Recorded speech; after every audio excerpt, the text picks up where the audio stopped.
4e⁻x plus 9e⁻x এর সর্বনিম্ন মান কত? কোয়েশ্চেনটা আসছে বুটেক্স 20 একুর সেশনে।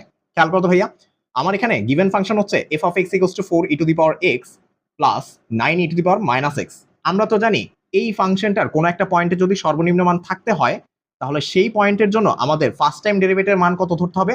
0। It means f of prime of x যেটা, এটাকে আমার ধরে নিতে হবে হচ্ছে কত? 0। তাহলে ডিফারেন্সিয়েট করলে 4e⁻x মাইনাস 9e⁻x, কারণ e⁻x এর ডিফারেন্সিয়েট হচ্ছে মাইনাস e⁻x। এখন দেখো তো 4e⁻x মাইনাস 9e⁻x, এখান থেকে আমরা একটা x এর ভ্যালু ফাইন্ড আউট করব যেটার জন্য এই ফাংশনের একটা সর্বনিম্ন মান থাকবে। তাহলে 4e⁻x ইকুয়ালস টু, এটাকে এভাবেও তো লেখা যায় e⁻x। তাহলে এখান থেকে যদি e⁻x এর ভ্যালু ফাইন্ড আউট করতে যাই তাহলে e⁻x কে এক পাশে নিয়ে আসলে স্কয়ার চলে আসতেছে, আর সেখানে আসতেছে 9/4। দেখো তো e⁻x এর ভ্যালু আসে হচ্ছে প্লাস মাইনাস 3/2, যেখানে আমরা সবাই জানি e⁻x এর ভ্যালু হতে হবে হচ্ছে 0 থেকে বড়, কারণ 0 থেকে ছোট ভ্যালুতে এটা এক্সিস্টই করে না। তাহলে e⁻x এর মান আসতেছে হচ্ছে 3/2, যেটা পজিটিভ।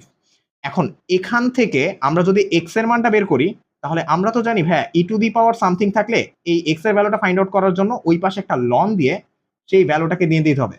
তাহলে আমার এখান থেকে এই ভ্যালুটার জন্যই এখানের একটা সর্বনিম্ন মান থাকবে। এটাকে যদি আমরা মেইন ফাংশনে ইনপুট দেই 4e⁻ln of 3/2 plus 9/e⁻ln of 3/2। দেখো তো ভাইয়া, আমরা তো জানি e⁻ln x যেটা, এটার ভ্যালু আসে হচ্ছে x। তাহলে এখান থেকে পাওয়া যাচ্ছে 4 ইন্টু 3/2 প্লাস 9/, এখানেও তো e⁻ln 3/2, তাহলে এখানে আসবে হচ্ছে 3/2। এইটার আউটপুট হচ্ছে 6 প্লাস এটার আউটপুটও কত? 6, হুইচ ইজ 12। মাথায় রাখতে হবে আমরা যদি এখান থেকে ভ্যালুটাকে এখানে ইনপুট দিতাম তাহলেও কিন্তু সেম ভ্যালু পাওয়া যেত। তার মানে এতটুকু কাজ আমার করতেই হতো না। তাহলে আমরা e⁻x এর ভ্যালু এখানে ইনপুট দিলে আমাদের মিনিমাম ভ্যালুটা পেয়ে যেতাম।